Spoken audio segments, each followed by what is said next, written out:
Jeff Ogilvy survives Wingfoot. Now the moment Aaron Badley has waited for. Gary Webb is the 5-time Australian Open champion. Golf at its best by one of the best in golf, Peter Thompson. Stand in front of a crowd like this today and win the PGA Championship is pretty special. He's done it at last. Greg Norman.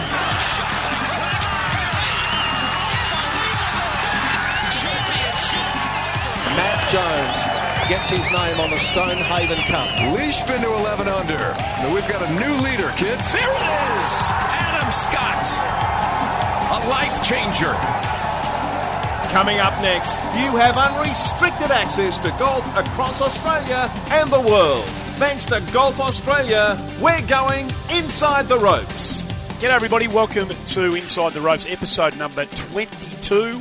Lovely to have you with us and lovely to be back after last week where my lawyers continue to pour over the contribution that was put forth by Mark Hayes and Mike Clayton in particular. Blakey, you weren't here. Oh, no, of course, you were here too. I filled in late. Yeah, that's right. You were the third banana. Yes. So you might be part. I was pretty impressed with Hazy. I thought he sort of handled it fairly comfortably. I think Clates is the only one who might be safe here from any legal action that might emanate from that episode last week, Hazy. Well, I don't think he's safe from the telex people. I think his racy telexes have gone viral. So I don't know whether the people of the Currumbin Valley were all that enamoured with your characterisation of their beautiful part of the world alongside Guantanamo Bay. I think they'd like to think that the Currumbin Valley is a little bit more welcoming than that part of Cuba. That's probably a fair criticism. I was more referring to your stance on a few political matters rather than the beautiful Gold Coast. But no, you handled it beautifully. Did you, Andrew? Did you get any golf in up in Queensland? No, I left it was family time, Blakey. So left the clubs. Much to my chagrin, in the garage at home, I have played a bit up on the Gold Coast in the past, and there's some fun golf to be played up there. But no, left the golf clubs behind, sadly, which was hard to do. But we're going to make up for that this week, are we not? Oh, no, you've been playing a bit of golf this week. I have. I've been very fortunate to team up with all my old Bendigo mates from my days at Bendigo Advertiser, and we've up to our 19th year, I think it was, of the Murray Masters. And we all thought we were brilliant when we first came up with that idea. And we go up to play the Murray Masters along the river now. There are approximately 13 Murray Masters on any given week. We started you didn't patent the idea. No, we should have. And the website would have been gold. We could have. Have you got your own website? We started it, but we didn't go on with it. It was much more clunky in the days when we first did it. We've got beautiful historical efforts by my mate Mark Fitzpatrick. It's all recorded, but we haven't got a website. We should have done it. We would have been rich. Thebluejacket.com.au, Blakey, been going since 1987. Yes. Clates has actually played in it. Clates won it. Clates, but we had a version. It's been going for 30, whatever it is. I think Hazy and I are still waiting for invites there. Well, I'll tell you what, the winner, the holder of the jacket, which is an actual blue jacket, under the bylaws, can invite 2 new guests once he is the winner. So when and if I ever win it again, consider yourselves invited, okay? How many times have you won it? 5. Holy Five-time winner. I have a social golf day called The Bucket that I'm involved in, and it's a kind of a small bucket sort of attached to a piece of wood that someone found in a shed, and they made it into a trophy. And the names, which fortunately includes my name once, from 13th Beach a few years ago, the names are handwritten on there. Is that great? It's very good. And it does have a jacket, as most of these things do. Yeah. There's some sort of old check jacket that someone found in a cupboard somewhere. Yep, so Ours has got the old Crown Lager golf social jacket, mustard colour, looked like some out of Cluedo. You put it on. It could act as a spinnaker. But the best one I've seen in terms of trophies, another Murray Masters. My mates play for this trophy called the Burgundy Horns. And it looks like an old Freddie Flintstone sort of lodge-style bit of work they put on their head at the end of it. And if you're carrying the Burgundy Horns, you don't buy a drink, but you get a lot of abuse. See, that's what it's all about. Everybody listening to this will, I reckon, have a history of playing in one of these. They're mates. It's anywhere between 6 to... We've had over 20 people playing our jacket on occasions in the glory years. But we should get people to send in their little stories about. Oh, absolutely, and get it on inside the _ropes on Twitter. We'd love to get it out there. Yeah. I saw some. You know what, Andy? For the first time, and I think it was absolutely fantastic, and it's right in our wheelhouse here. There are a couple of girls' golf trips up there. Fantastic. It was really good, and we base ourselves in and around Yarrawonga as a rule now, and it's a thriving golfing community on the river there, on the lake, I should say, at Mulwala. And how's your state of health at the end of that few days, Hazy? What were you in ship-shape condition? I think it's safe to say that I might have put on a couple of kegs and the liver might be hanging by a thread. As is generally the case. But yeah, great to see, seriously, that a is whole awesome. bunch of girls up That's there great. doing it, and obviously, get away from the boys, and that's a good result too. Yeah, no, that's great, and there should be more of it. I wonder whether Tiger will be, where he will be consigned to winning events in the future, whether he's ever going to get himself back. We've seen continued offerings, and I know Mark Steinberg, the PR machine and the great protector of everything to do with Tiger Woods, has come out and said that he's been cleared medically to start, swinging the club, at full tilt now. And Unrestricted golf, I think was the expression. There you go. Yeah. And we saw the vision, didn't we, of Tiger hitting a driver, which I still don't reckon it was 100%. No. He wasn't really extending himself, but he's clearly believing that where he's at now is a vast improvement on where he was maybe this time last year, and that a comeback to the PGA Tour seems more likely now than less likely, I would have thought. Is that your reading of it? Well, I had a crack at him last week because that was before he put the driver swing up on his Twitter handle. I just thought he was sort of teasing us a bit. I thought maybe it was for sponsors. I think you agreed with that, Hazy. But now it's changed a bit because they've come out and said that he's clear to practice. So I don't know. It's look, I think it's a long way off before he's playing tournaments week after week. But it's got to be good for the game if he can come back. I'd love to see him come back, and if he wants to come back, I'd love to see him do it. I did have a sneaky read of a story on Golf Digest before we came on air, and it was speculating about when it could be, and every date basically from from next week right through up until Masters, the conceivable comebacks. I think they had pegged the Riviera Country Club tournament. They said Torrey Pines was a possibility, most likely Riviera, or maybe the Masters. And the other one in the betting, in inverted commas, Craig, was Bay Hill. Okay. Realistically, I think what it means is that he can practice, unrestricted golf, he can practice and maybe get himself sort of back into some sort of tournament shape. I mean, he's got his own tournament at the end of November, which is a 20-player field. That's a 4-round event, so maybe he could have a go. Soon, but I'd say it's probably too soon. Yeah. I think that field's actually set, so unless someone... obviously the sponsors would like him to play. I think they'd find a way. It's interesting, Andy. At the President's Cup, I wasn't lucky enough to go, but I read a lot of stuff like he was one of the assistant captains there. And apparently the crowd response to him was fantastic, and he was quite moved by it. And they're all sort of, Tiger, we want to see you back, that kind of thing. And maybe it sort of got to him a little bit because, about 12 months ago, I read a really long feature article on Tiger where the journo had sort of gone to a lot of... private sources and stuff like that. It basically said that Tiger had told a few people close to him that he was happy with his career and he was happy to move on with other things. Okay. When I read that, I was sort of heartwarmed because I thought, well, he's done everything. He doesn't really need to prove anything else. But here he is now. It looks like he's going to have another crack. I'm just not sure that the back injury and the 4 surgeries and he's had a disc removed now. I'm just not sure whether it's going to work for him, to be honest, but I've got my doubts, but I'd love to see it. Is there a downside? Is there a downside to him? And I like your point. I like the fact that we'd like to think, given what he has meant to the game of golf and the travails that he's gone through, I think we as lovers of sport and human beings would like to see him find peace after golf. He's obviously lived an extraordinary life. From a young age, he's been in this bubble, and no one we haven't walked a mile in his shoes, so we don't know what it's ever been like to be Tiger Woods. But I don't know that it's been an easy existence for all of his greatness. I think away from golf, I get the feeling reading books about him and the long reads. Trying to shut the world out. There's been a bit of that. He's never really connected. Doesn't trust people? No. Can't trust people? All of that, yeah. And hearing what you said maybe gave an indication that he's found something a bit bigger or outside golf that is giving a bit of meaning. Now, he's always going to be connected to the game, but it's always been through playing.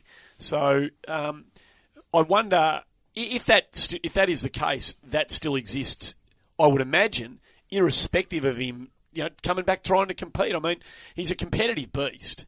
And once that's in your system at that level, I think that's probably a really hard thing to let go.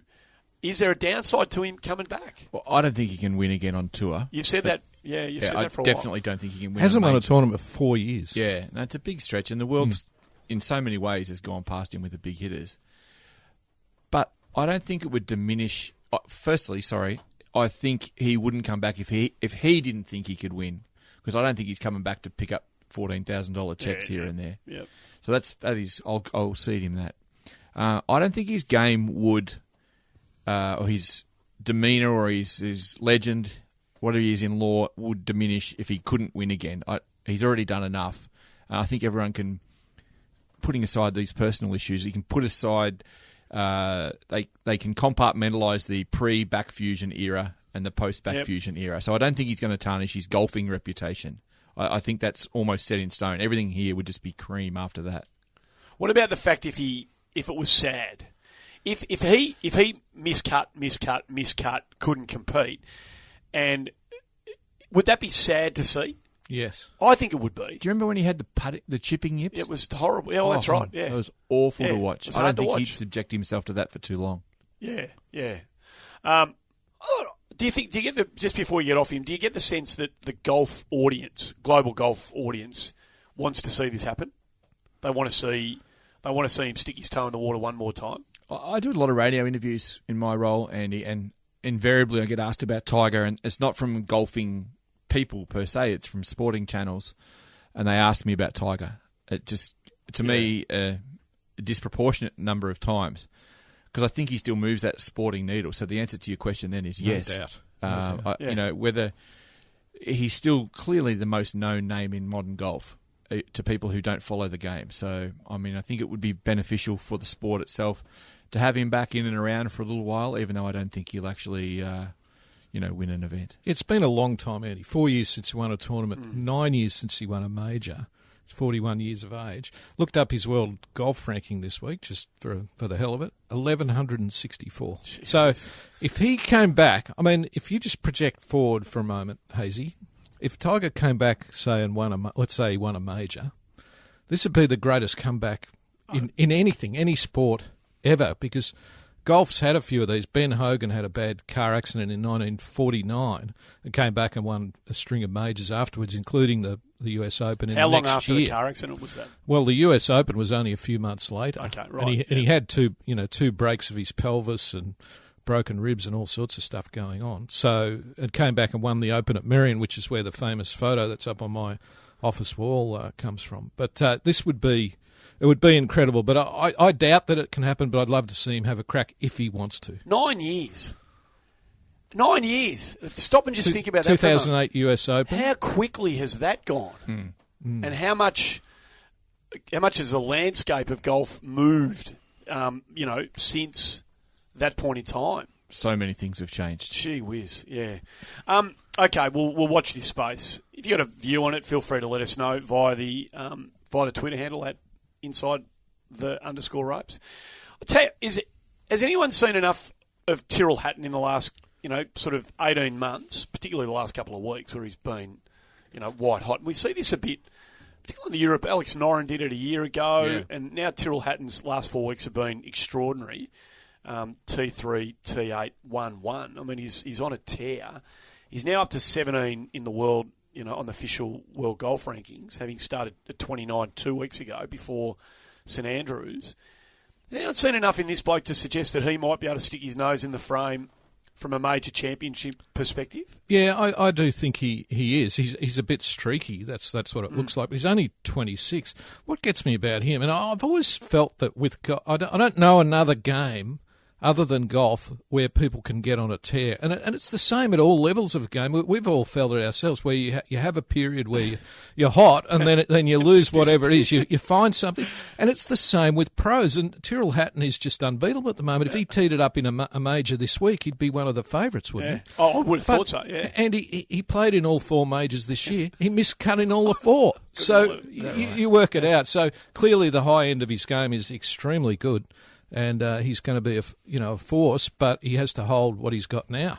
I'll take on board everything Blakey just said, but offer up the Noren factor, where I reckon a lot of blokes are cooked at this time of year. Right. I reckon that come the end of PGA, maybe the FedEx Cup. I know there's a lot of guys warming up to Dubai still, and still pretty keen deal. on that. Yeah. But I think that the heat's out of a lot of these tournaments. I know that's sort of probably harsh on Tyrrell Hatton because clearly he's a good player. And there's been some unbelievable scores, historical scores in the last few weeks around these courses.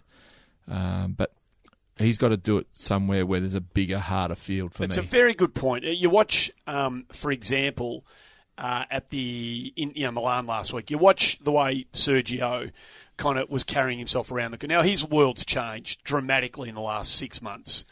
Since the win at Augusta, and he gets married. And he's going to have a baby and all. So his world, he's got a much broader and more contented worldview now than he would have had a year ago. But you watch him in Italy last week, and he wasn't wound up at full. No. He wasn't at full operating potential in terms of just game mode. He was there to play as well as he could play, but you could just tell watching him sort of just conversing with his fellow players and the gallery that he wasn't in the absolute zone. And even though it's a mega €1 million tournament, I reckon the only one who looked wound up to me was Molinari. Yeah, it meant a lot to him. In his home Italian Open. Yeah. And I agree, Andy. I just think they look at it. They're trying, especially the last, they're all trying. It's a big prize, but I just don't think the heat is right in that field. There's something about Tyrrell, just last word on him, other than the fact that he's a dead set spitting image of Bryce Gibbs. It could be Bryce Gibbs' pudgy, a shorter brother. But I like the way he wears his heart on his sleeve. There's too much of this coached out of golfers. Get behind the glasses. Don't show emotion. Hold it in. Don't let it out. He gets filthy. You feel like he's going to gouge greens when he misses a 6-footer. He swears all the time. There's that many times the commentators on the broadcast have to apologise for Tyrrell Hatton language, which doesn't offend me, but I can understand why it might offend others. But I like the fact that he's a bit fiery. It's funny you talk about that because the two people we've spoken mostly about so far, Tiger was like that. Yeah. Very demonstrative, passionate, filthy with himself, or elated all in the same breath. You can see it. You're living it. And I think it's really attractive to viewers. I mean, apologies again for if you've got sensitive ears, but, it's so much better to see that rather than someone have an albatross and just slightly doff their cap. That's terrible. It's an interesting point that you make because at team events such as, for example, Ryder Cup, President's Cup, they tend to let it come out much more so than they do in the week-to-week stroke play events. But I'll give you Jeff Ogilvy as an example of this. In his earlier career, he had a reputation as being a bit of a firebrand, and he intentionally sort of put it away. And if you watch Jeff now, you'd think that he almost looks like he doesn't care, but clearly underneath there's a volcano there, and he gets very angry with himself But he's put it away, and he found a long time ago that it worked better for him. And even in other sports, like Roger Federer, for instance, people don't believe this, but he was a racket thrower and smasher when he was a young player. Yeah. And he put it away, and he played better because of it. And a lot of golfers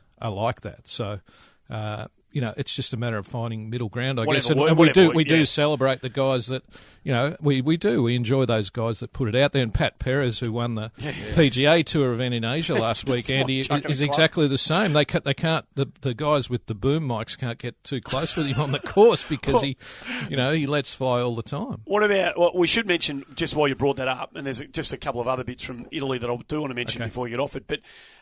Cameron Smith shoots 264s in between a couple of rounds in the 70, but he's very. I mean, he's already won on the PGA Tour. We know that, but the next 5 years for this young man, and then probably the 5 years beyond that, but we're looking for the ones that are ready to make a mark, kind of now. He just seems tailor-made, doesn't he, to the sort of golf that gets played. And I appreciate this wasn't in the States, but he seems tailor-made to the sort of golf that is required to win on a PGA Tour. And I'll tell you exactly why, because he's the best player around the greens that we've sent away. We've sent away like we've picked the team, but he's the best young Australian short game exponent, which is exactly what we just bemoaned the international team not having in the President's Cup a couple of weeks ago. He's not going to be knocking on the door every week. He's going to have hot and cold stretches, but he's got the short game to win when he does get up there. This is Cameron Smith. He's a beauty. Yeah. I'll never forget the last day of the Emirates Australian Open last year at Royal Sydney when he made that charge, and he ended up getting into a playoff, and Spieth, of course, knocks the birdie in on the first playoff hole to beat him. But Cameron Smith, I was just watching that and I was following him out on the course, and I thought this could be the day that this guy emerges. Like people in Australia, a lot of people haven't really recognised him because he's a long way away. He's very quiet in terms of media. Look, he's going to be really good. He's only mid-20s, Hazy. Yeah, 23. Yeah. AO Radio's coming up in a few weeks when the Australian Open's. Can't wait. Is he? I'm not talking to you now, Hazy. Yes. About the bloke who's the third member of our podcast today. Is he just going to have the pick of whatever group he wants again this year? No, Blakey has to undergo a fitness test every day.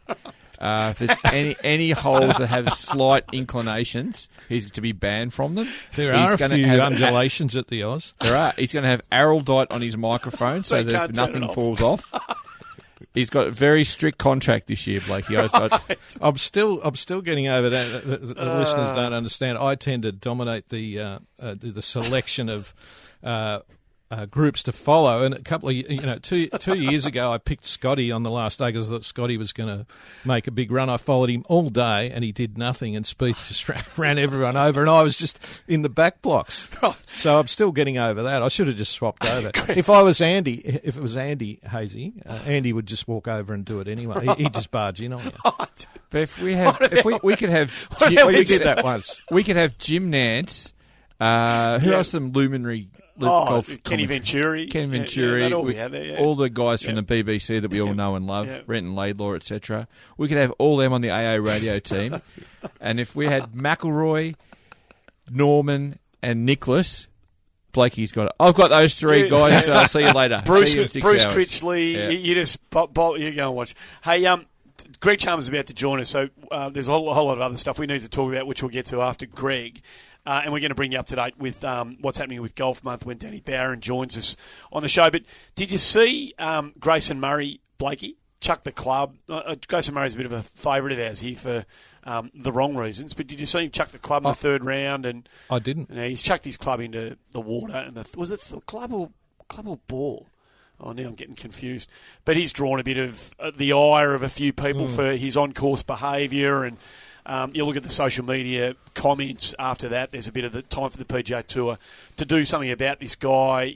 Some of his comments in the past have not necessarily brought the best of lights on the PGA Tour, and some of his on-course behaviour leaves a little bit to be desired. He's not my favourite player. We've talked about him in the past. But pretty disappointing to see him down the bottom behind so many Asian Tour players, Andy. I was really upset. I thought you mentioned that. Seriously. I'll give him his due. It was good that he bothered to leave the States. That was a positive. I mean, if you're looking to salvage something from the controversy, however big that controversy is, the fact that he was prepared to get on a plane and actually find out that he did have a passport, that is a positive. It was a positive. That he also found out that, you know what, golf's not a new sport in Asia and we can actually kick their asses, then that was a very bonus lesson for everyone else involved. Indeed it was. We're going to continue our road to the Open after this short break. G'day, I'm My Golf Ambassador Jason Day. I'm really excited to be an ambassador for My Golf, Australian Golf's national junior program, jointly run by Golf Australia and the PGA. My Golf is every Aussie kid's first step on their golfing pathway. It's all about teaching children the basic skills of golf in a safe and healthy environment, and just as importantly, about the life skills that golf can teach you that distinguish our sport from the rest. Remember to visit mygolf.org.au for more information. Hi, this is Aaron Price, and October is Golf Month. Golf Month is the perfect time to share with your family and friends. So get out there this October and have a go. Time to get back on the road to the Open, which has been a fantastic part of Inside the Ropes for the last 6 or 7 weeks, catching up with former winners, past champions of the Emirates Australian Open. And we've got a man on the line who's done it more than once and hoping to make it a third. One of my favourites, Andy. Well, he's a magnificent player, and his contribution to the game of golf here in Australia and around the world needs not much introduction. Greg Chalmers is the man we're talking about, and he's been good enough to join us. Greg, thanks so much for your time. No worries, mate. How you guys doing? We're going okay. It's great now. When you've won two of these things, 98 and 2011, if I ask you, is one more special to you than the other? Is that like asking a parent to tell us which child they love the best? Yeah. I tell you what, my favourite part about winning it again, and I was just telling this story the other day, when I won the first time in '98, you had to buy the trophy, and it was $10,000. So I just couldn't get my head around that. So I paid $3,000 for a 1/3 replica, and so now they changed the rules, and that 1/3 replica, honestly, it looks like a coffee cup. So they changed the rules, and now you get the 80% replica for free. Right? Trevor Herden came in, and he changed that. So I was like, oh, that's fantastic. I finally got a decent-sized trophy, and I got both names on there. So if I had to pick one, the second one was that, just for that reason. But hang on. Fantastic. You have to buy the trophy.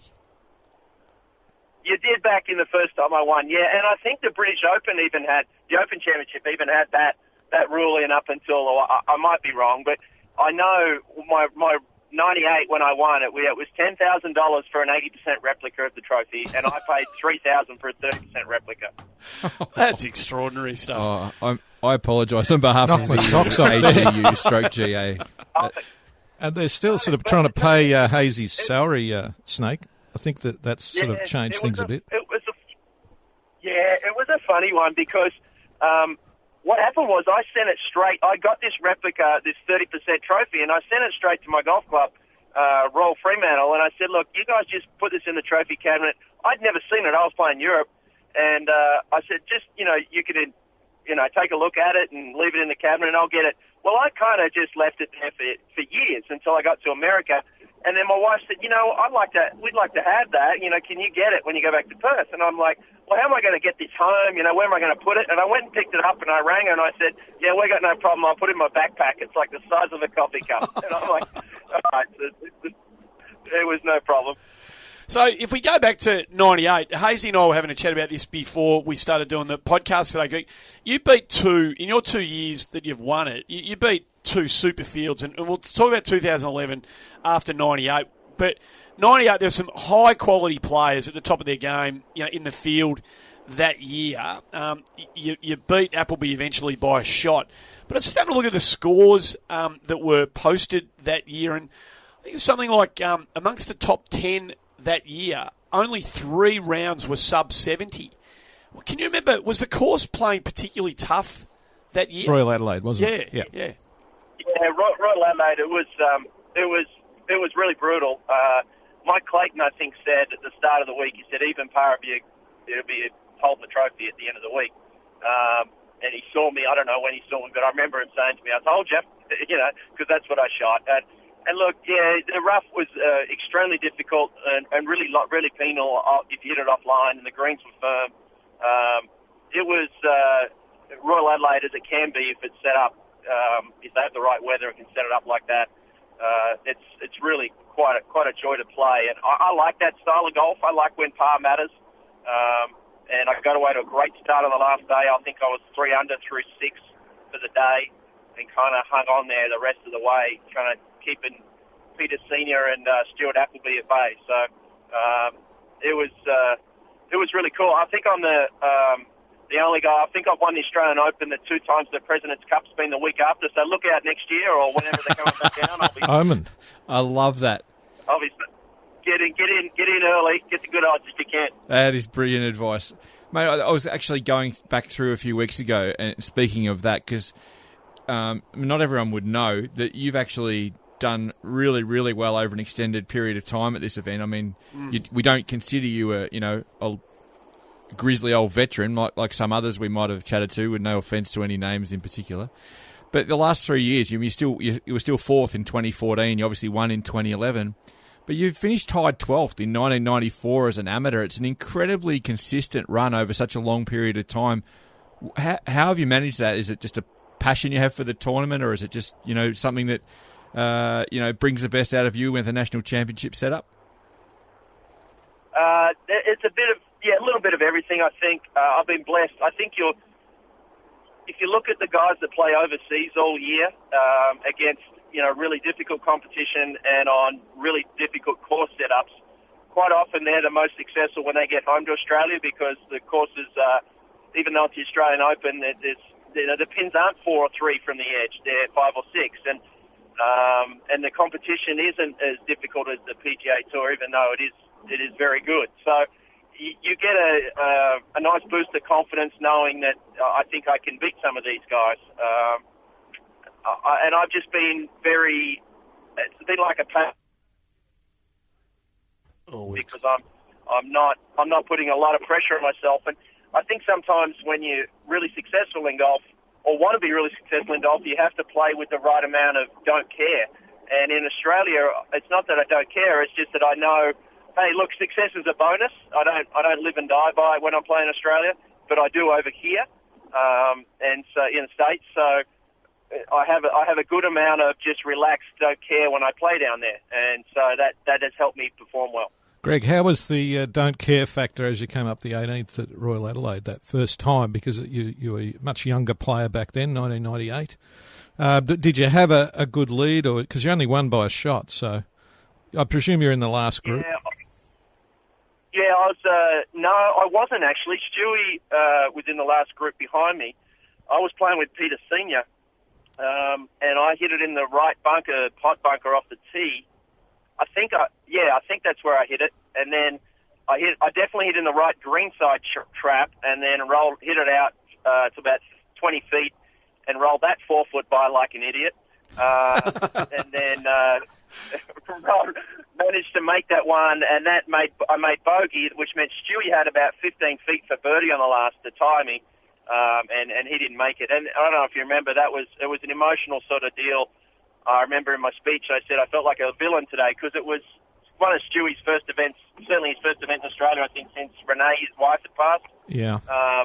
And so it was sort of a love-hate deal for me. I felt, you want to win, obviously, but I felt bad because everyone was rooting so bad for him to be successful that week, So but it was still cool to get it done at 25 I was, or 26. So.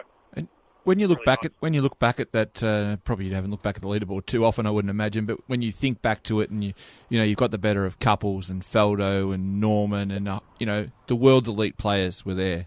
Does that make that added special moment to it? Only turned pro 3 years before that too, Greg. Yeah, that's right. And I don't, who you beat matters. And I'm always amazed by golf sometimes.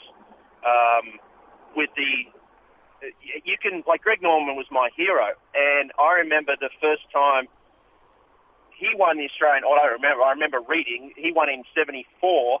I believe it was his first tournament ever, and that he won was 1974. Might have been Australian Open, I can't remember. But basically, what I'm saying is that here I am at 25 competing against him. I was 1 when he did that, and here I am 25 years later beating him to win the Australian Open. So that's the next person to compete against Jordan Spieth could be a 7-year-old boy right now who thinks he's his hero. There's a lot of that kind of continuity in golf that is quite wild sometimes because of the longevity of the career. But yeah, it was really cool to beat those kind of players, though. It really helped me a lot. Do you follow Greg on Twitter and Instagram? I do. I've seen some of his. I wish I was as fit as him. My heavens. I've seen some of his exercises. We're waiting for your stuff to come out, Snake. Yeah, I really struggle. I go to the gym, and the amount of times I've thought, can I take a selfie of this? And I just start laughing. Did you see him the other day? He took one of him in the lift. He's going up 10 flights in a lift, so he does about 6 ab crunches, and he takes a video of himself and puts it out. Did you see that one? Yes, I did. I had no comment on that. Greg, fast forward 13 years, so from Adelaide to 13 years later, 2011, the Lakes, as you mentioned, big field because the President's Cup was on the next week, and you get the chocolates again. Hazy and I were both lucky to be there. You might have been there, Andy. Shot 69 in the last round. I remember you just grinding them to death, and Johnny Sendon was second.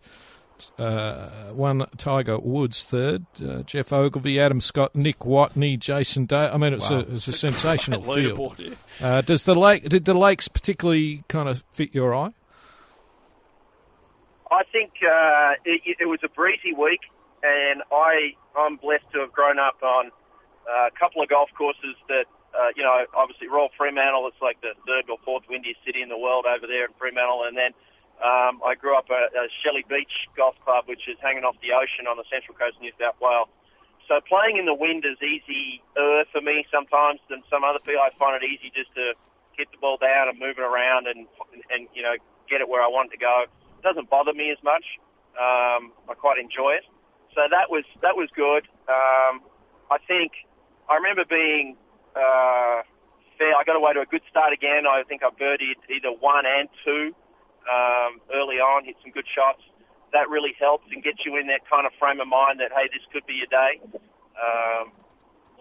There was a lot about that week that was just unfolded in my favour.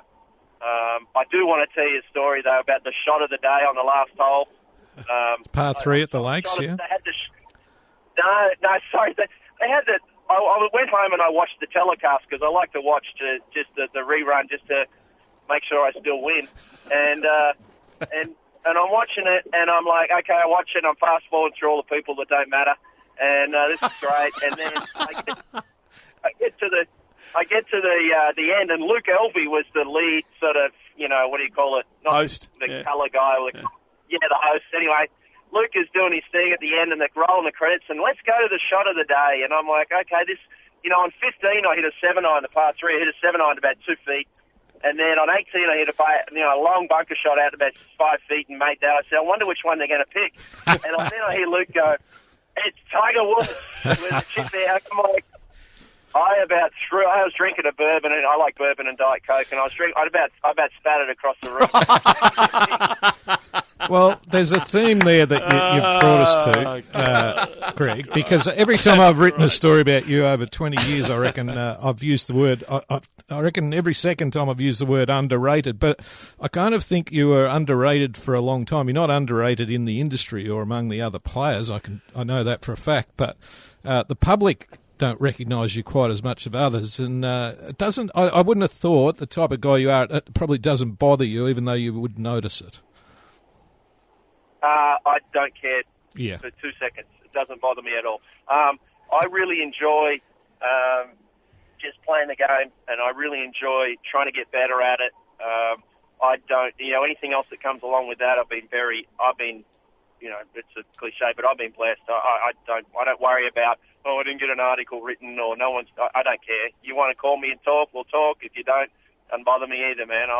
There's a strong correlation between performance and how many of these kind of, how much articles get written, but I don't flick the paper over every morning hoping I'm on the back page for, because sometimes it's for the wrong reasons for some people, and I don't want that either. So I'm very happy. Are there any other bourbon and Diet Coke stains on your carpets around the world anywhere that we need to know about? No, well, I've cleaned up my act since then, but I will say, it'd be nice if the telecast would designate the shot of the day to someone who's actually won the tournament. Yeah, the game's had an unhealthy obsession with Tiger through your lifetime, Greg. You know how that's been working.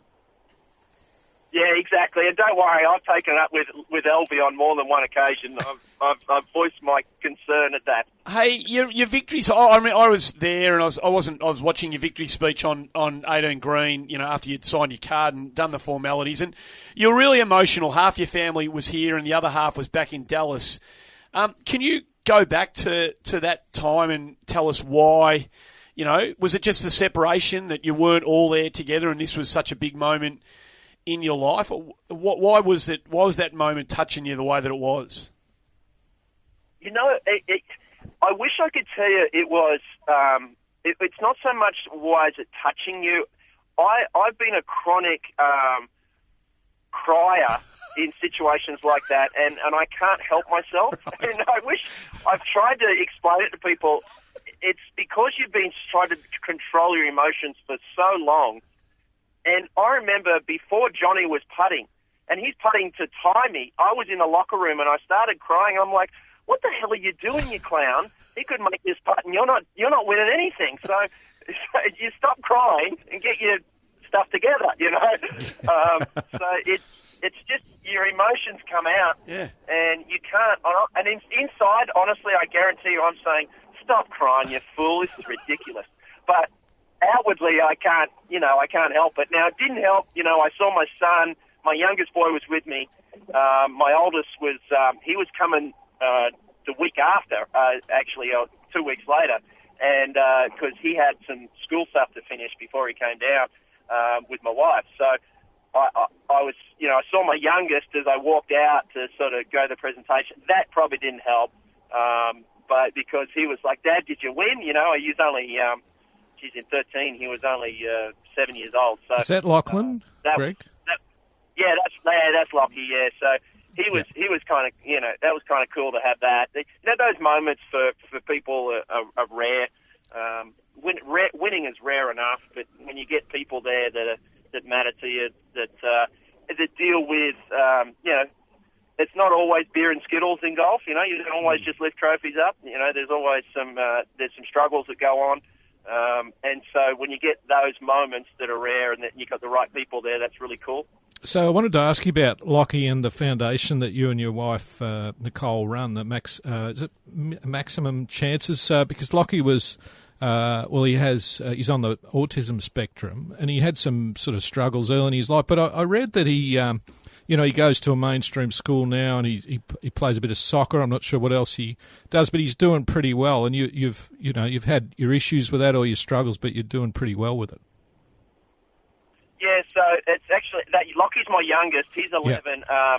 Max is the one that. Apologies, yeah. Max is my oldest boy. He's the one on the spectrum. Max is 14, and he's doing really well. We've been very lucky that a lot of the stuff that we tried, because autism is quite a battle, has worked for us. So we've been blessed, and he's a high functioning boy. He's kind of in this sort of quirky. You can see this.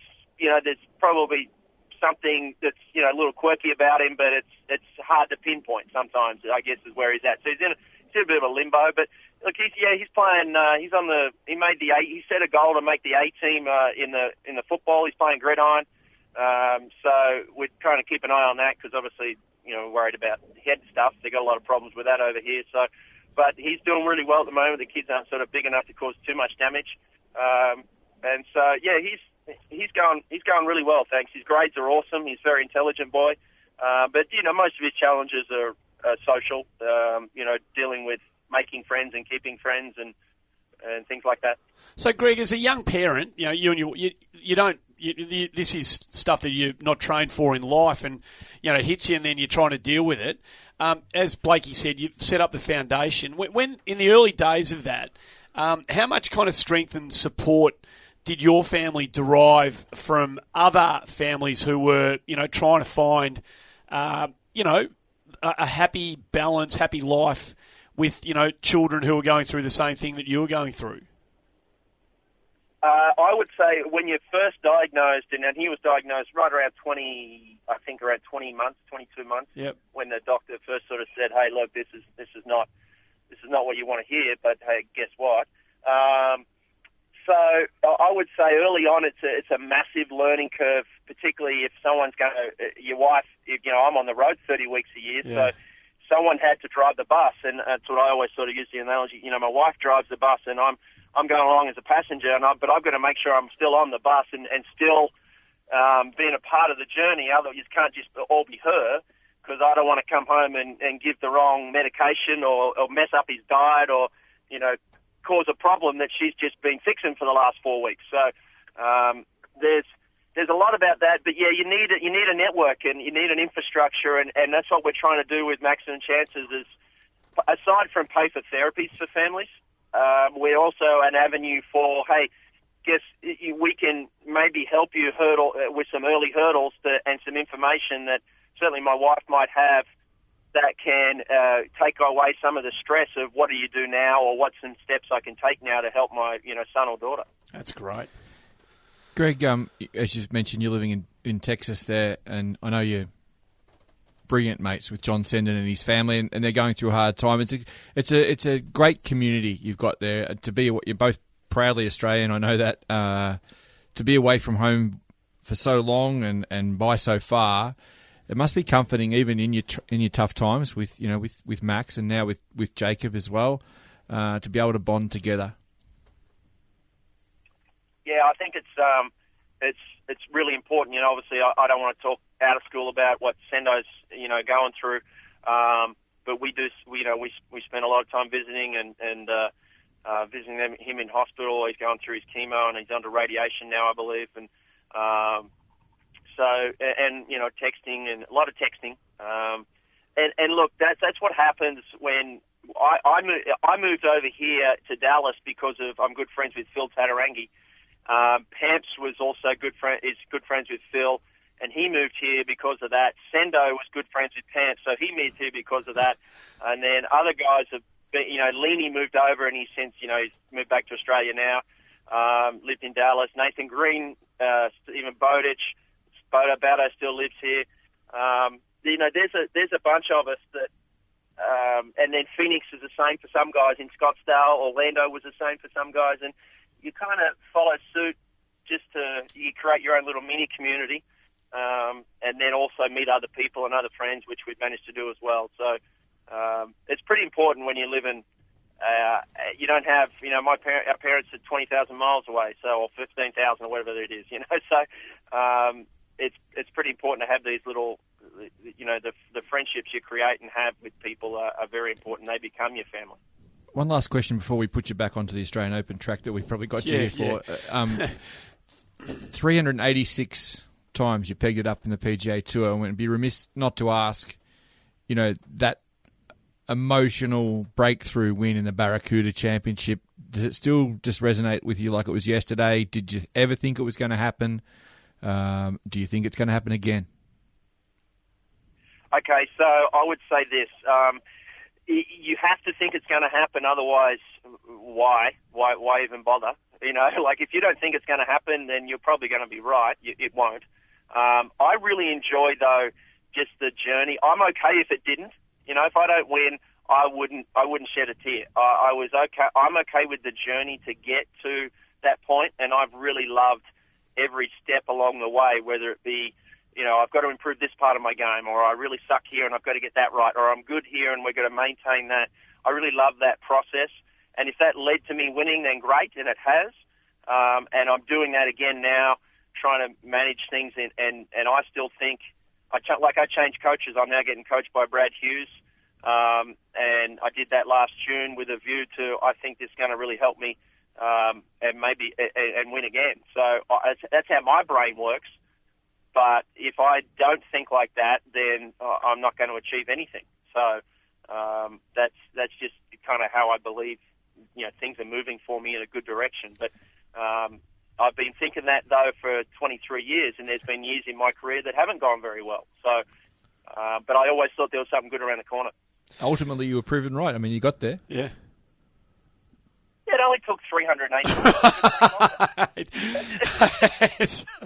Hey, Greg, you're one of those, by virtue of, winning a couple of Australian Opens and, winning the National Amateur Championship, you're one of those, the cluster of players who have got the double. When you sort of do hang it up, professionally, and you look back at the body of work you've, kind of created for yourself, how proud of that achievement will you be?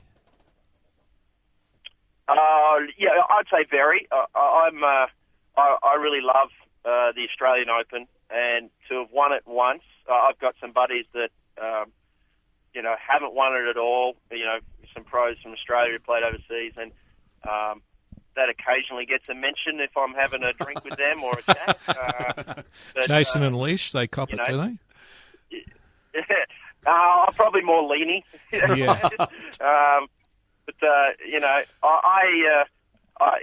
proud of it. I won't lie. I really am, and I'd love to do it again. I'm looking forward to getting down there. I'm glad. I like the Australian. I've had some, a nice finish there once or twice. I like that style there at the golf course. It's a bit of a brute of a golf course. And so I think I've had more luck there than I have in terms of strong performance. If they go back to the lakes, that'd be even better. I'd appreciate if they do that one day. We'll see what we can do. Hey, Pamps shot 61 at the Australian, I bet you he rides you that too. I know. Yeah. He hasn't mentioned it more than 100 times. So it's all good. I'm looking forward to getting back and playing, and I think I'm really excited about. I love it when Speed comes down. I guess J-Day's going to come down, and I'm excited about getting the buzz that'll be about it. Because you always got to remember one of the greatest things is just playing in front of people, and doing your craft in front of a good crowd. It's good fun. Do you think the Open GC? Do you think it's just grown a little bit?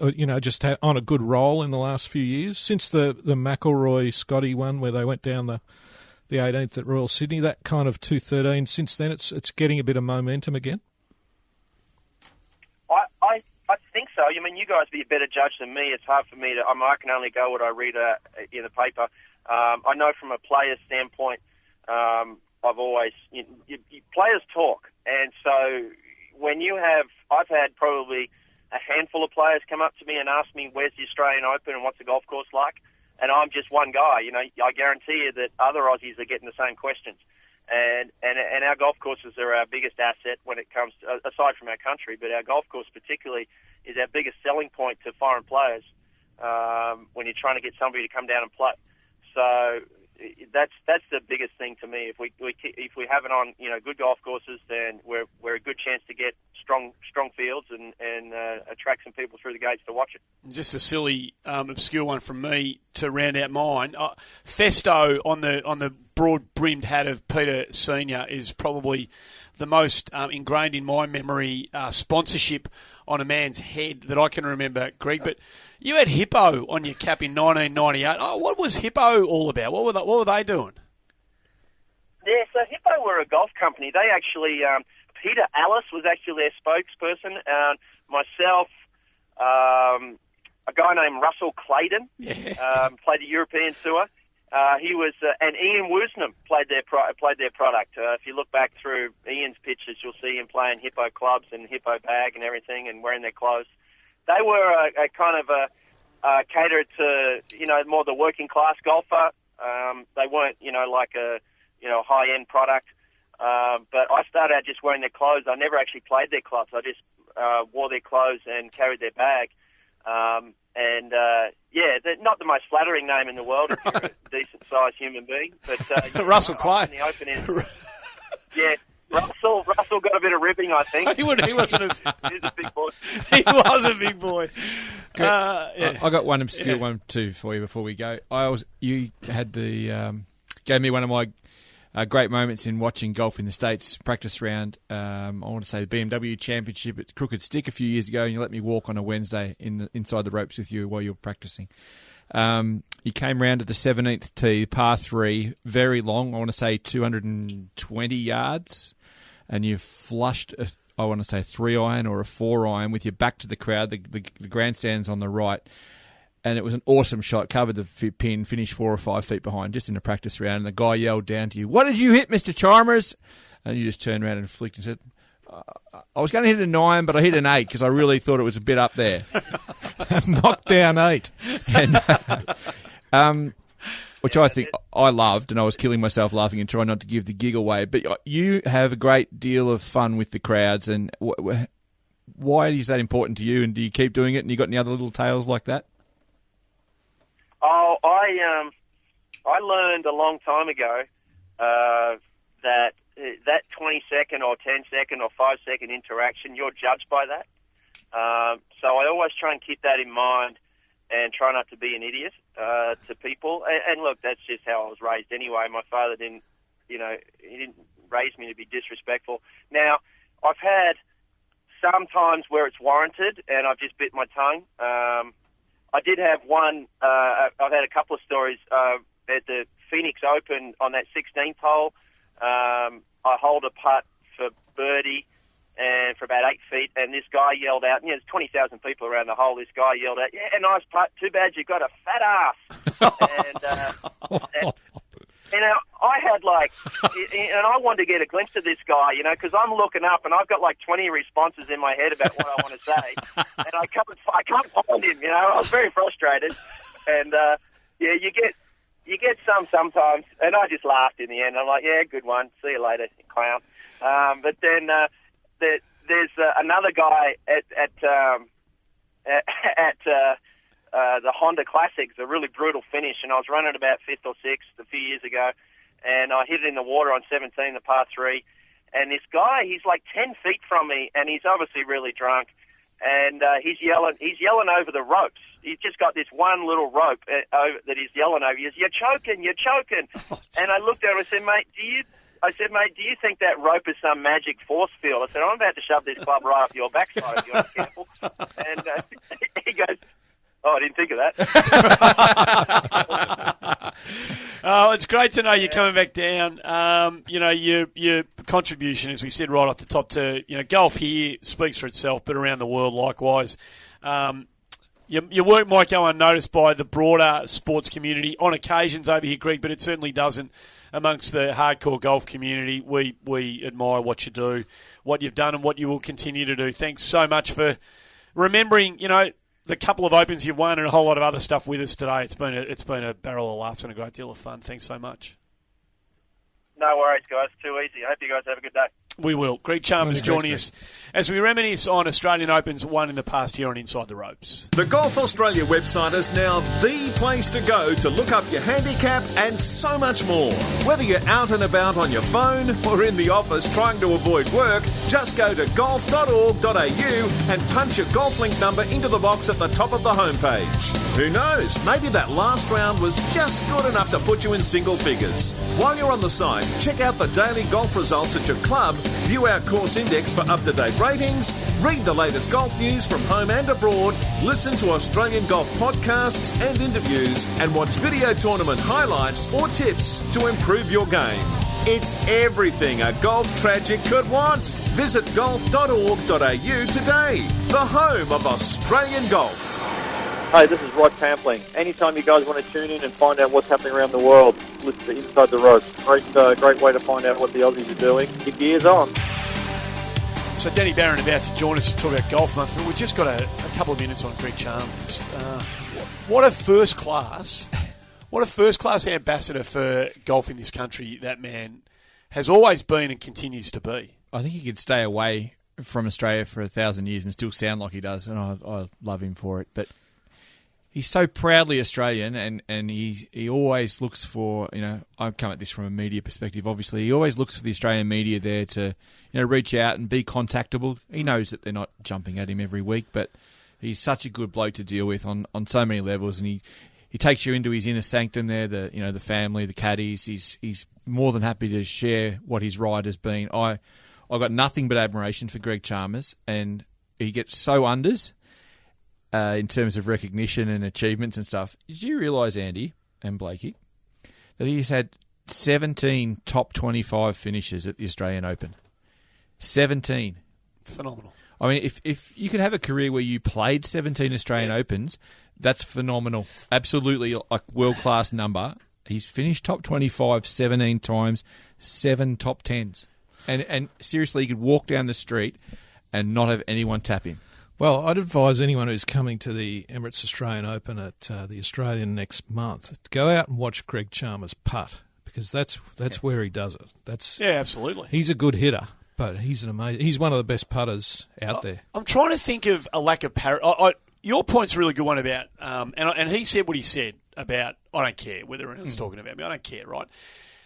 And it's symptomatic, unfortunately, and this is why we said on a few occasions, this is why we're doing this podcast and why GA sees it important to own a bit of its own media space to give the game some coverage that it doesn't necessarily get in the broader community. Just listening to you two talk about it and listening to Greg, I'm trying to think of the lack of parity that golfers get compared to other, not Indigenous sports players like rugby league players or AFL players in Australia. But if you think of the career that Greg Chalmers has put together, say alongside Daniel Ricciardo, right? Now, Daniel Ricciardo, he could not walk down the main street of most major cities without being swamped. Daniel Ricciardo's doing some amazing things. But Greg Chalmers has had by far and away a more successful career in his chosen sport than Daniel Ricciardo has. And there's just as many people in Australia who love their golf than love F1. Yep. It doesn't make any sense. I could mention a couple of tennis players as well. Of course you could. Do you know what I mean? And I'm not Yeah. being disrespectful to Daniel Ricciardo, but I don't understand. My brain can't compute why the achievements of a man like Chalmers don't get, or just automatically, the respect they deserve, along the way. It's tough, and it does take sort of, a retrospective look at it rather than constant mid-career analysis to actually bring that to the front to talk about it. It's really sad because, he's done so much and has never offended anyone and has made a handy living, and he does the right thing with his charities, and he's a great friend to all those guys over there that he mentioned. He does everything right and still gets nothing. He's happy about it, though. Yeah, he doesn't care, so that's probably the main thing. In the end, two Australian Opens in the kit bag, and a win in America, and a couple of PGAs. He's happy with that, and rightly so. Absolutely. I'm not sticking a fork in him from winning a third either. No chance. Oh yeah, no he chance. will be right up there. Oh, no chance. Hey, we've been talking about Golf Month leading into October, and the last couple of weeks as October is now upon us. What is it as we sit here now? It's Thursday, the 19th of October. That means how many days are there in October? 31. 31. There you go. So by the time you're either listening to this, there's 12, 11, 10, possibly 9 days to go. So there's still life in Golf Month before it's done and dusted. Danny Barron is the marketing director of Golf Australia and has got his fingerprints all over Golf Month, and he joins us. Hello, Danny. How are you? Hi, Andy. Good to be here. How's it going? What's the feedback that you're getting at your desk? How is Golf Month tracking in 2017? I think there's probably a few aspects to that. Firstly, I think the campaign work that we've done has been really well received by clubs and facilities. I think they've appreciated the creative idea, sharing the golf bug. We know that 9 out of 10 people pretty much get introduced to the game by somebody that they know, a friend or a family member. So I think they've appreciated the thinking that's gone into that. And we've seen some awesome activities around the country already. Anything that sort of any club or any sort of area that's doing it better than any others that you might be able to kind of explain as to why they're doing it better? I think in pure numbers terms, Victoria's been a standout with, 108 activities in total. Tasmania probably, per capita, is probably the winner with 45 activities in total. Simon Weston down there has been doing a wonderful job getting clubs on board. We've had local media in terms of TV, print, online down there, which has been a real example of what can be achieved when we connect with clubs, as a governing body. I think in terms of the activities themselves, most recently at Windaroo Lakes in Queensland, we had 70 women attending a chip and sip event, which culminated in them playing. That's great. They played Big Team Ambrose, so women had never played the game before, played in like groups of 6 and 7, so they kind of just felt really safe and comfortable. It didn't really matter if their shot actually contributed to the score. Awesome. They had a great time. The local pro there was driving around, bringing them drinks while they were playing. It's just a perfect example of just making golf friendly, welcoming, accessible, and just getting new people into our sport. Where was my invite to that, Danny? Sounds like great fun. You were on holiday, weren't you, Hazy? Oh, that's unbelievable. So these ideas that clubs can make happen, it's their purvey. They can, whatever they want to do, however they want to use their imagination to drag people onto the golf course that might otherwise not spend time there. That's part of what we're hoping Golf Month will achieve, right? Getting people who have got their Monday, Tuesday, Wednesday, Thursday, Friday weekend set out. We know we're going to be playing par on Monday. It's Ladies' Day Tuesday. It's Stableford Wednesday. To think outside the square, and clearly some clubs are accepting that challenge enthusiastically. Yeah, I think there's some clubs are really grabbing this, and they recognise that this is a platform that's kind of growing each year. It's getting better and better each year. You know, these things take some time to get traction, and one of the big call-outs for me is to get clubs to think about when they're planning their diaries for the next 12 months. Like, what are we going to do in October for Golf Month, a year out? That's really important for us.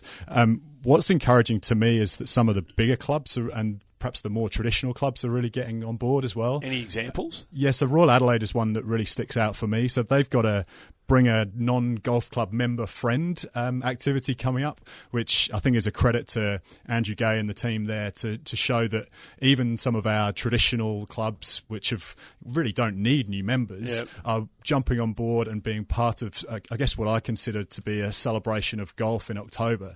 I think we struggle as a sport to have a window where we can really all come together and make some noise. And I think October works really well because, as we all know, the footy season's come to a close, albeit the AFL in particular still tries to dominate. Still a lot of Richmond jumpers being worn around town. Unfortunately, they're not taking their jumpers off, which is starting to annoy me now. Move on, Tiger supporters. But anyway, move on. Yeah, there's plenty of that going on. But I guess from my point of view, I look at it and think, we can create the platform, and the clubs that jump on board and think innovatively, as you described, are really getting a lot of benefit from this. But just imagine if we had 1,300 clubs in Australia every year, plus the national marketing campaign, all promoting golf in Australia for the month of October, how powerful that could be. And the reality is, as you guys have talked about, we have kind of had a slight reduction in golf club membership in particular over the last 10 years, notably. So we do have a challenge, and there's basically every single person in this country has a myriad of choices as to how they spend their time and their money, and entertainment options get more and more by the day. So I think as a sport, it's a great opportunity for us to come together and try to compete really strongly as one sport and one game, which we all know is awesome and great fun for everybody to be part of. Well, that's a really important point. When you think, we've got a fact sheet here, and one of the points that jumps off the page to me is that 50% of clubs have fewer than 100 members. So when you think about that as a stat, clubs have got should have an unbelievably vested interest in getting people to come through the door, sample what they've got, sample the environment, because we're talking to people who are by and large regular players. We know how nice when you get out of the car and you walk into the environment of the golf course, you leave a whole lot of the regular stresses behind. It's a chance to kind of detox from your daily sort of pressures and whatevers while you're playing a sport that you love. And for clubs to be able to expose that to people who aren't used to it through a program like Golf Month offers, it's a golden opportunity for them. Yeah, it is, and I think we shouldn't get too far away from the perceptions that are out there amongst non-golfers. We all know the game, we all know that it's great and wonderful and welcoming for those of us that are part of it. But for the general public, we know from our consumer research that people think it's kind of pale, male, stale, it's exclusive, and it's expensive. That's what they think, right? So that's where we've got to start from as clubs and facilities around the country. We've got to think about how we can change those perceptions. That could be anything from the physical environment through to the first point of contact when that new person comes through the doors. How can we actually change that so our game is genuinely welcoming and fun and relaxed, and we're not going to force people to play competitions straight away or feel like they need to have a handicap straight away. Just make the game easy and relax. Have lots of tees out there so the game's really simple. Interesting, Danny, because last year I was looking at the figures for last year rounds of golf, and they're up 2% nationally. So club membership's down 0.something%. So the clubs are obviously struggling to keep their members. There's a slight drop-off in that's been going on for the last 15 years, but people are out there wanting to play. Yeah, and we're also seeing a big increase in social golf club membership as well. So that's not something that's unique to our sport either. So we're seeing across sport in Australia that there is a trend away from traditional organised sport. People want to self-organise and do things more flexibly and in their own time. So clubs have got that challenge. Is the old membership model where you can have a bunch of members in your club who don't play and just pay their money, as I think you guys have talked about on the podcast podcast before. There isn't a lot of that around anymore. So it's about pivoting, I think, for clubs and thinking about how they can offer broader entertainment experiences. There's some cool stuff going on out there. There's clubs that I know, just as an example, I'm not suggesting it's the right thing for every club, but Northbridge Golf Club in New South Wales is generating a significant amount of revenue from foot golf, which is helping its bottom line massively. So just thinking about what you could welcome to your facility, how else you can entertain people in the quieter times, what else you could offer to your local communities as well. I think that's the big thing that I've seen with Golf Month is people or clubs and facilities running really cool family open days. They're bringing jumping castles in, they're having sausage sizzles, they're having just come and try golf. And it's not difficult to do. No. And we're providing, I suppose, a national marketing platform, but then where we're seeing the greatest success is then when clubs are actually complementing that and building on that with their own marketing, their own local community advertisements, etc. It's we can do so much, but then it's obviously needs to be complemented by what the clubs and facilities do locally. Which brings me perfectly to my two questions here, Danny. Sandhurst Golf Club still coming up this month. Come and try to smash the drone. Yeah, I'm not sure. Hopefully they're not expecting too many really accurate golfers because it sounds like it could get expensive. But how fun does that sound? Exactly. For me, it's quite aligned with some of the content that the European Tour have put out in terms of social media. And there's so many ways that we can make our game fun, and it just requires us to think a bit differently. So I love that activity, and it combines a fun activity in terms of the smash the drone piece, but also there's a come and try golf experience around it. So they've worked out that there's something fun there to get people through the door, and then hopefully they'll get some more people playing more traditional golf, shall we say. Bothwell, which is, we've mentioned it on this podcast before, in the centre of Tasmania, I think it might be the oldest golf club in Australia. It's just one of the most stunning little pieces of property. Greenskeeper's Revenge.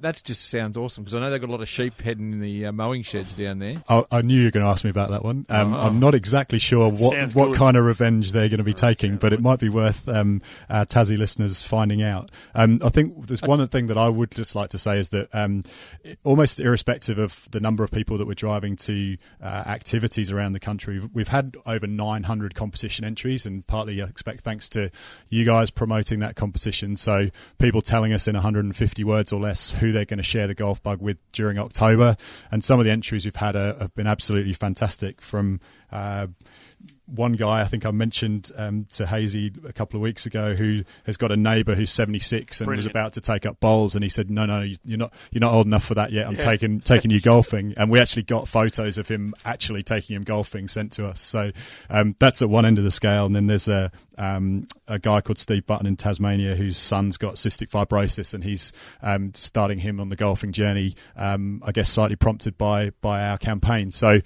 there's always the numbers and there's always the kind of the activities, but there's been some wonderful stories. And as I said earlier, we know that people find their way best into our game through people that know it and love it. So it's been really inspiring for us all that have been involved in the campaign to read those entries. That's great. And it just requires, occasionally thinking slightly outside the square, and then, letting one foot lead the other and get in there and have a look. And if the clubs are opening their doors, it's a great opportunity to go and sample it. We've got, about 2 weeks left, there or thereabouts. So if you've been hearing us bang on about it and you're listening to Danny talk about it today for maybe the first time, and you're thinking, I want to do this, there is something itching away at me that I do want to go and see what my local club's got to offer, rather than be a bit of a golf nomad, get in and have a look and see what they have got to offer. And if you are a member, go and push your club to try something radical. Spot on. Go and target the hornet's nest up the side of the third fairway. Do something quirky and funny. It's not just boring old traditional golf. That's the message we need to get out to. And if they've missed the boat in 2017, they're not prepared to do something on short notice, maybe plant the seed to do something next year. Danny, it's a fantastic campaign. Golf needs it around Australia. So congratulations on everything that GA and all the various organisations and clubs who have supported it have been able to achieve this year. And, onward and upward, more strength beyond. Thanks for coming on to tell us about it today. Thanks, Andy. Thanks, everyone. Danny Barron, Marketing Director of Golf Australia. Golf Month, still got about a week and a half to run.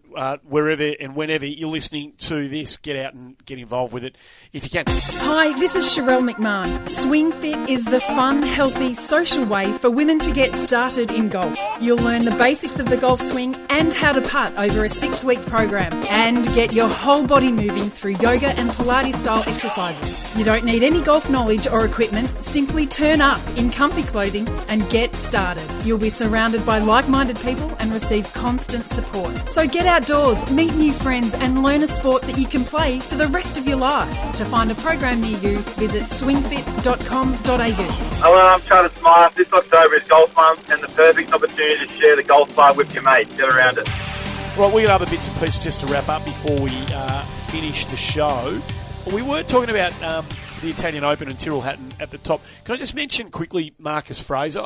Before we had my hiatus when I was at Guantanamo Bay last week, I'd mentioned that Fraser had been doing it a bit tough. Great friend of a lot of people here in Victoria and around Australia, of course.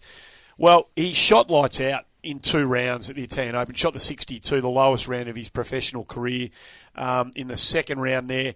Just couldn't quite get it going in the third. Looked like he'd slipped, not out of contention, but not necessarily going to go into the final round as a winning chance. Well, he comes out and goes Coco Bananas at the start of the final round, takes the lead, and, he didn't eventually win it, but hung on. Not hung on. He's shot 18 under and finished tied 5th. Fantastic result for him. Rolex, series event, picks up a lot of money. Huge shot in the arm, I think, confidence-wise for him, because he, clearly had been thinking about packing the clubs up for the year and coming home, and getting himself ready for next year. That's a great result for Fraser. And I was in Corowa. We had the golf on in the background. That's his hometown in southern New South Wales there. We had the golf on in the background talking on Sunday night, and we must have skipped away for a second just in focusing in our conversation, and he rolled in a putt. I don't know if it was probably the 3rd of his birdies in succession, maybe. Yep. And you actually heard, and I kid you not, you actually heard rah from up and down the street in Corowa. Like, there's enough people watching it there. It was fantastic. It could have been. It sounded like a really big tournament in Corowa. One of the good things you can do if you're ever in that area is go to the golf club and just have a look at the honour boards, because if it's not Marcus, it's his brother and another brother and his dad, and it's just Fraser. It's very true. Yeah. WA Open this week. Now. It's on now. Probably, I don't know. Have they teed off? Yep. We're yes, doing. they're away. I can't. I'm not going to hide my enthusiasm for this. I am barracking so hard, given some of the conversations that have been happening about women in other sports around Australia at the moment. I'm barracking so hard for Hannah Green to not only make the cut, which would be the first time I think a female player's ever done it in a Australasian PGA Tour event. Correct me if I'm wrong. I think that's right. Yeah. No female's ever made the cut in a men's event before. I'm barracking so hard for her to do that, and then maybe even just shake the tree a little bit and stick her nose in the frame at some stage. I don't know whether I'm asking too much of her, but gee, I'll be excited if she does. Well, Clates was talking last week how he just can't foresee how, and he's a massive advocate for women's golf. So he's coming at it from a very knowledgeable spot. How he can't see Hannah Green being able to compete with Jared Felton, for example, over the course of a 4-round tournament. Jared Felton was fair dinkum. He's actually nervous that Hannah might sneak up and pip him. I'm fair dinkum. Just to pour rain on that, Hazy, she played a practice round yesterday, so Wednesday our time. She played with Ollie Goss. Admittedly, she played with Minwoo Lee. Yeah. So she played with a couple of absolute bombers. And she said afterwards that she was hitting 4 irons into the greens where they were hitting 8 irons. So 4 clubs difference. That's going to be tough, Hazy. Oh, there's no doubt. I mean, she's faces some, obstacles, physical obstacles that are only to be expected. Yep. But I don't. Look, is she going to win? I don't think so. But we'd love to see her win. What's a good that result? Would just be unbelievable. Make cut. Make cut's Make cut would be an absolute huge result. Yeah. I think that would be an enormous result. I think she's aiming higher than that. Well, she's as hot as any Australian golfer on the planet at the moment. I mean, she's going as well as anyone on the planet right now. So, she's obviously in good form. And if she can just find her feet early, if she doesn't get, kind of unsettled by a couple of early hiccups. She has played in the last 2 WA Opens as well, which will help her just with the nerve factor. Yeah, no doubt. She's out with Zach Murray, who she's good mates with. He hits it a long way. Yeah, another friend from old national squad days, and also Daniel Fox, I believe. So, she's got a good group. She'll be relaxed. She'll be with a lot of support from crowd. A great course, Royal Perth. If you're listening to this anywhere around and you haven't been down to South Perth, it's a really easy walk. It's beautiful. Get down there. Oh, why wouldn't you go and have a look? It's a good field. Curtis Luck in the field and Ollie Goss in the field. Is Ollie Goss wearing glasses now? Did I see a photo of him the other day where he's wearing glasses? Not sure. Okay, I think I saw a photo of him wearing glasses. And Brett Rumford's in that field as well, who's a long-time member of that club. Absolutely. So. Cathedral Lodge. We're hearing a lot about Cathedral Lodge. And I don't know how many of us, you've got the opportunity, you've already had the opportunity to play it. You and I haven't, have we, Blake? It's unbelievable, isn't it? Didn't happen to mention it last week, did you? Wait for age. Did you mention it last week? I'm listening to the whole show from last week. No, he didn't mention it to me that he was going up to play there. It's really poor form by you. How'd you get on? I was invited by the Sharks crew. Oh, never listened to him. So I don't want to drop any names or anything, Andy. Well, you just did. That's disgraceful too behaviour late. by you. Now, while you were there... I think there's nothing wrong with the PR arm of the Greg Norman enterprise. So they reached out to, so many different media entities. I haven't seen that. There was a more broad collection of Australian media there than at the Australian Open. So they went far and wide to try and get as much publicity as they could, which is great. And I think it's going to be a real boon on the Australian golf landscape, especially to have one in such a beautiful part of Victoria, which a lot of people haven't even seen, central sort of eastern Victoria. Is it Alexandria? Yeah, it's further east of Alexandria, yeah. It's near a little town called Thornton. What exactly is it, Hazy? I mean, what style of... It's a golf course, it's a high-end golf course, but, who plays it? Who's going to play it? Well, David Evans, who's one of Australia's most successful businessmen and known to a lot of AFL supporters as former chairman of the Essendon Footy Club. And unfortunately for him, he was involved around the time of the drug saga, the supplement saga, I should say. It's his baby. He and his wife, Sonia, are just absolutely passionate about the area itself, and they love their golf. They're both really good players. He's on low single figures, and she must be, I would say, 12 or 13 handicapper. Great players, great people.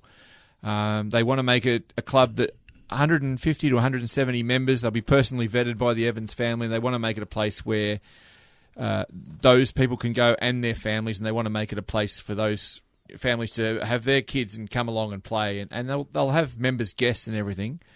But herein lies the problem. It's not. We can talk about this for as long as we want. Yep. It's not going to be a course that the average Joe can get on. So it's like Elliston in New South Wales. It's like Elliston, but with a slightly broader target, because that was just Kerry.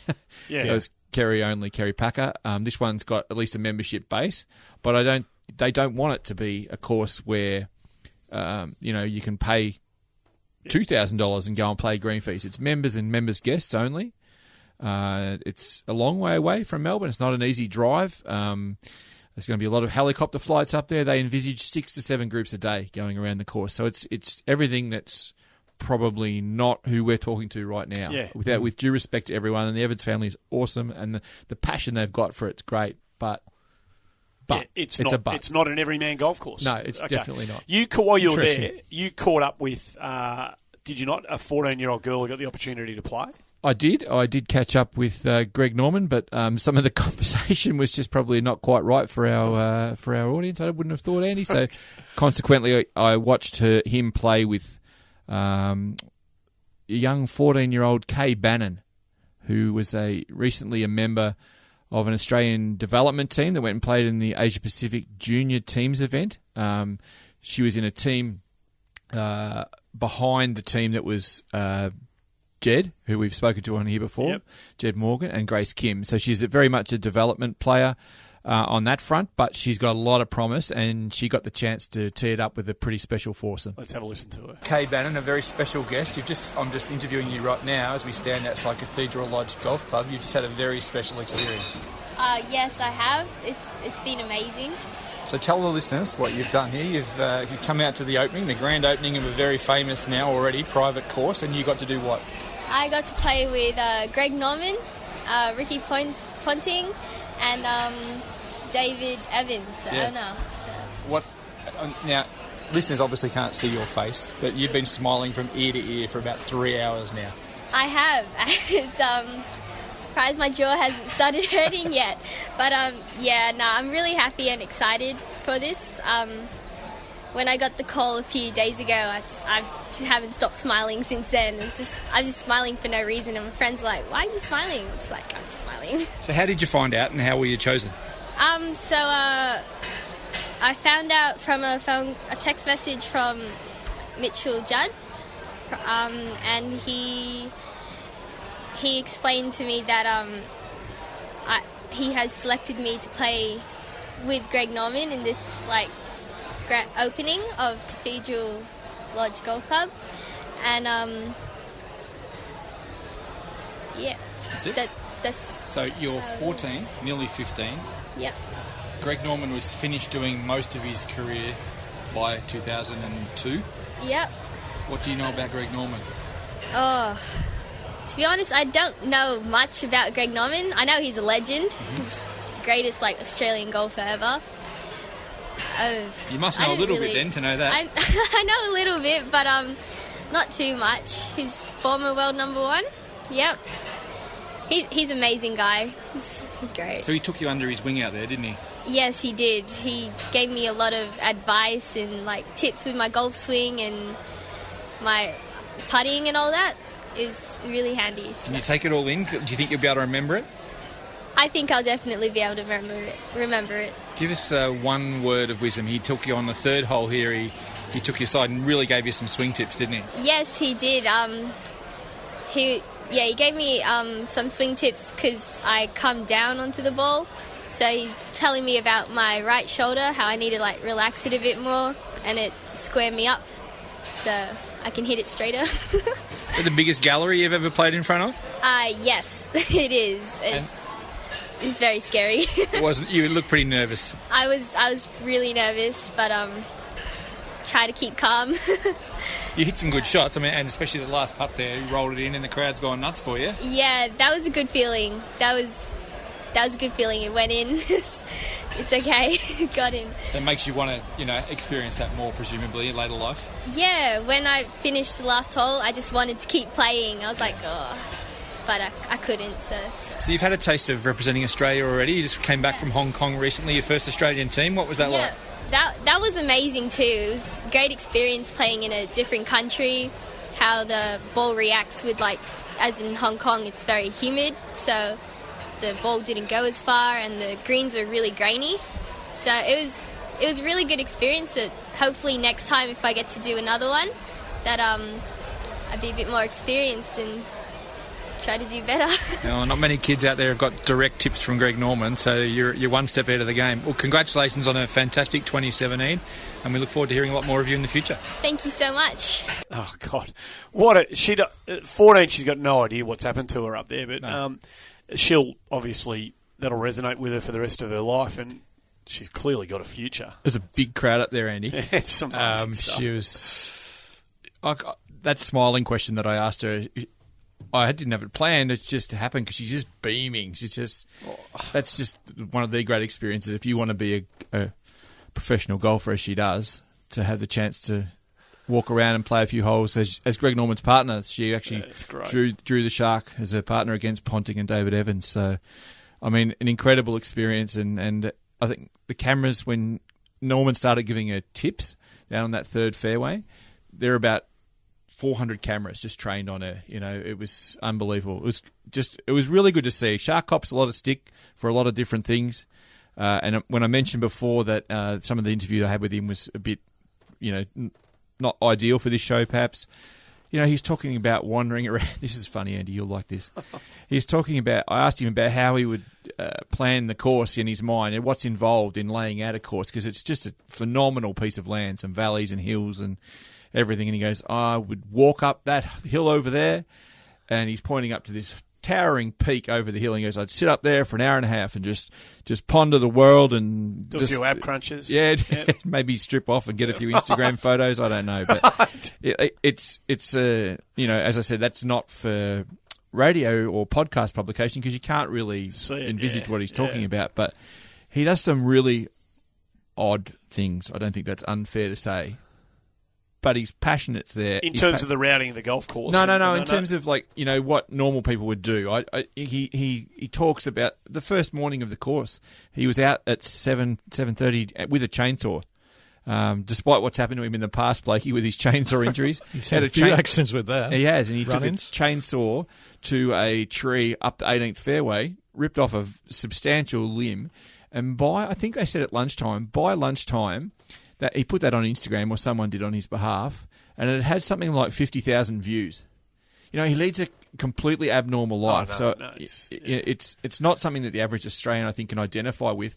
But I can say that, just in speaking to him, he's still proudly Australian, and I think he's just as happy to have spoken to Kay Bannon than to do most things. He knows the influence he's got, and that was really good for her. There was quite an amazingly good feature article on Greg in the Australian newspaper about 2 months ago, which I read, and someone in the States, one of their journos in the States, went and got to him, and he was saying that he might come back and live in Australia, which surprised me. I thought he'd gone for good, but he said that he and his wife have talked about it and that they might even do that. And just some other amazing things, like he picks up the phone and rings world government leaders on a regular basis. And he quoted them, and he talked about some of the people he spoke to. They're not coming into my head right now, but he's a powerful businessman. Yeah. He is a very powerful businessman. A whole array of US presidents.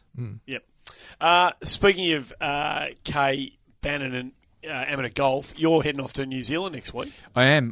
Got a huge opportunity, which I'm very grateful for, to go and watch the Asia Pacific Amateur, which is at Royal Wellington. And just as I'm very pleased to do that, the 6 guys who are going are very pumped because they reckon they've got one foot in the door at the Masters next year. And it's also got tickets to the Open Championship as well these days. It's a really already big and growing, thriving tournament. So there's 6 Australians. That includes Dylan Perry, Travis Smythe, Harrison Endicott, all from New South Wales, Shea Woolscobb and Charlie Dan from Queensland, and Minwoo Lee from Western Australia. Winner there gets a shot at Augusta, gets a shot at the green jacket. The winner, there's been a couple of entries who might have been good contenders, especially from Japan, who have pulled out for different reasons, which is quite bizarre given what's on offer. I would say the Australians are nominal favourites, Travis Smythe in particular. So high hopes, Andy, because that's, you become world news if you win that tournament because you're on your way to Augusta National. We might talk to some of those boys next week. Absolutely, and if they get to Augusta National, Blakey, they'll get to meet the new chairman.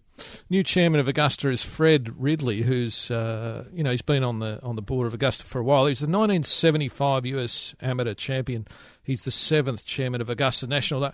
That doesn't particularly interest me. I don't care who's running Augusta, but he's done some interviews this week where he talked about protecting the integrity of the course. Obviously, the journos are asking him about that because there's been rumours for a while about the 13th hole at Augusta, par 5. It's the best par 5 in the world, in my opinion. I haven't seen them all, but I can't believe that there'd be a better one than that. But it's becoming, it's only 400 and, I don't know, it might be 510 yards, I think it is. So they're getting there. They're obviously getting over the creek. And Bobby Jones, who co-designed the course, said way back in the day that there should be a decision made by the golfer as to whether he goes for the green or not, whereas now there's kind of no decision, even though it hooks right round to the left. I think Bubba Watson a few years ago got there with a 9-iron. So they're looking at that. They've bought some land behind the tee on the adjoining Augusta Country Club. So, and he didn't back away from that. He said, "Well, we'll protect the integrity." So I suspect we're going to have a tee going back at 13 at Augusta, like they've done with quite a few others. I thought you were a big Hootie fan. Hootie Johnson? Yeah. Oh, not particularly. No, I just don't care. I'm ambivalent to it. Right. Billy Payne was the previous chairman. Those guys normally go out and introduce the honorary starters and stuff like that. Billy Payne was quite good value. Billy Payne was one of the best speakers I've had the pleasure of hearing I'm be very surprised, Blakey, if I said Hootie Johnson and Andy didn't sort of tee up a couple of shots across the bow. Look, you've got me in enough trouble with the President of the United States, all right? I don't need to be taking on the chairman of Augusta National. Thanks very much. Scotty and Jason Day are playing this week. They're back in action. They are, indeed. And there's a big Bridgestone Championship in Japan. Adam Bly had he's had a couple of good results up there. Adam Bland, I should say. A couple of good results in Japan in the last couple of weeks, Blandy. So he's too good a player, I reckon. Just naturally too good a player not to really get his teeth, sink his toes into a tour somewhere before offshore here before his career's up. He's just got to get a bit of self-belief, I reckon, and he can get a couple of good results up in Japan. That's one of the real time-honoured events up in that neck of the woods this week as well. And I want to give a big shout-out to Daniel Gale, another player from New South Wales in the amateur ranks who's really starting to kick some goals. Won the time-honoured Capera Bowl in Queensland, which is fantastic. Got a huge honour roll, and he's joined it this week. Daniel Gale, for those who don't know, I think he's 21. Great bloke, ripping bloke, and I hope he really is, because I'm about to pot him here, so I hope he doesn't come back and bite me, Blakey. But I think by his own confession once, he described himself as a fit fatty. Right. Be careful there. No, what are you going to say there? Be very careful. A fit fatty when he was 16, 17 years old, and he was weighing close to 100 kilograms. He's gone away and worked just so diligently. It's unbelievable. And he's now got a body that you just... Check out his Instagram. It's unbelievable. Rick Flair? You're calling him Rick Rude. Rick Rude. Rick Rude. Ravishing Rick Rude in the wrestling from the olden days. Look for a photo of ravishing Rick Rude. Check out the abs on him, and that's what we're dealing with Daniel Gale. So, g'day, Daniel. Hope we're still okay. No, but he's lost like 30 kilograms. Smashes the ball, one of the nicest guys you'll ever meet, and he's finished top 5, Andy, in every national ranking event around Australia without a victory, and he's finally got the chocolate. So I reckon this is the one that's going to... LPGA, Andy, is in Taipei this week. Minjee Lee threatened to win last week in Korea, ended up finishing, I think, 5th or 6th. Tie 6, yeah. Yeah, she's won $915,000 this year. Minjee, without winning a tournament, she just can't get over the line. Suo, top 30, top 29, I reckon. Yeah, had a good 30, finish, yeah, Suo. Yeah. That event last week was won by Jin Young Ko of South Korea. Not even an LPGA player. She's just straight off the Korean tour, which is like about the second best tour in the world. They went 1, 2, 3, the Koreans. Unbelievable. It's amazing. The swing, Jin Young Ko, amazing swing. It's just... That is one of the most impressive stories in world sport. The rise of women's Korean golf. No doubt about it. No doubt about it. It is phenomenal what they are doing over there. Just one thing, Andy, before we leave women's golf and probably wrap it up. I did read somewhere this morning about Mike Whan was asked up there about his future with the LET, which we had spoken about previously. Yep. Is it going to come together and become sort of a secondary or a tertiary part of the LPGA? He's stuck a fork in that, at least temporarily, after talks in Korea last week. So LET wants to go it alone for the time being. They reckon they can rustle up enough tournaments to play next year, which good luck to them. I think the tone of the story was by an American journalist was they were kidding themselves, but let's hope that's not the case. They must have something to go by. They're going to basically suspend talks for another 6 or 9 months and see how LET 2018 unfolds. Hannah Green, by the way, 1 under through 3. Yeah. Hannah Green tied 6th. Excellent. Early on in the opening round of the WA Open. So, and Yui Porter's playing, I noticed. Commentator extraordinaire these days. Good man, who we threatened to get on the show about 4 months ago, and we just couldn't get a wise... We've got Bruce Devlin coming up too, haven't we?